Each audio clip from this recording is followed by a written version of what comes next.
قرب حاصل کرنا ہے اللہ پاک کا. ہمیں وہ نجمی جیسے سے خباس نہیں لینی ہے یا اور کسی سے نہیں لینی ہے.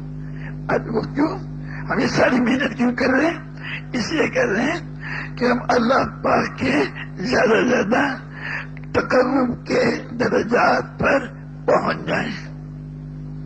جب اللہ کا قرب ہمیں حاصل ہوگا تو پھر اللہ پاک کی صفات کی جو تجلیات جو ہیں ہم بنائیں گے ہمارے دل دماغ پہ.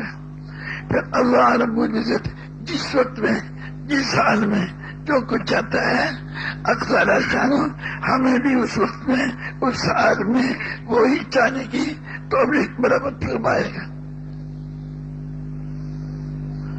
اور ہم حقیقی معنوں میں اللہ کے قریب بنے.